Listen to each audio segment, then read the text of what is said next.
প্রতিদিনের ন্যায় রাতের খাবার শেষে ঘুমোতে যান স্বামী আব্দুল আয়েব মুকিত ও স্ত্রী আইরিন পারভিন নন্দা। রাত 2:30টার দিকে হঠাৎ অসুস্থ হয়ে পড়ে স্বামী। স্ত্রীর চিৎকারে ছুটে আসে পাড়া প্রতিবেশী। তবে ততক্ষণে দেরি হয়ে গিয়েছে। মারা গেছেন মুকুল। খবর দেওয়া হয় আত্মীয় স্বজনদের। এদিকে স্বামীর মৃত্যুর পরপরই অসুস্থ হয়ে পড়েন স্ত্রী নন্দাও। এক পর্যায়ে মৃত্যুর কোলে ঢলে পড়েন তিনি। পরপর মা ও বাবার মৃত্যুতে বাকহারা কন্যা সন্তান। হতবিহ্বল স্বজনরা।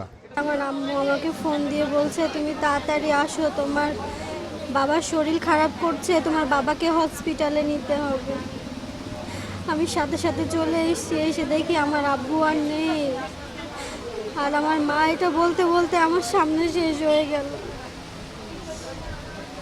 আমার মা আমার হাতে হাতে আমার জান বের করে দিল।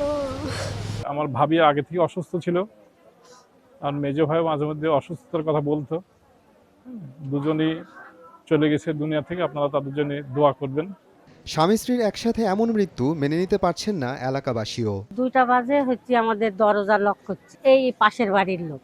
তো আমরা আবার বলছি যে কে এত রাত্রে দরজা লক করছি। দরজা খুলে দেখছি যে ওই ভাবি। তো কি হয়েছে না, তো ভাবি আর ভাই ও দুজনেই অসুস্থ হয়ে গেছে।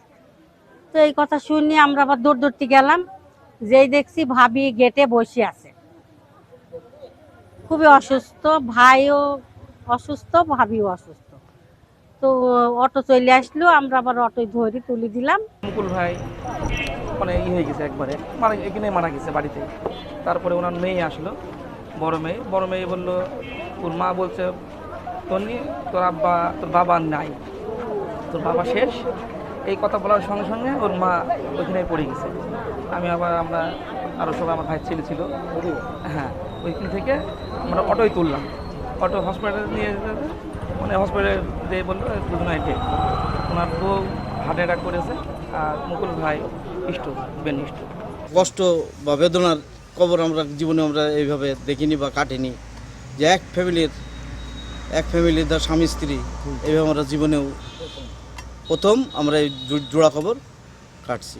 1990 সালে মেহেরপুর শহরের পেয়াদাপাড়ার বাসিন্দা মুকুলের সঙ্গে নন্দার বিয়ে হয়। তাদের পরিবারে রয়েছে 3 কন্যা সন্তান, সবাই বিবাহিত। সময় সংবাদ, মেহেরপুর।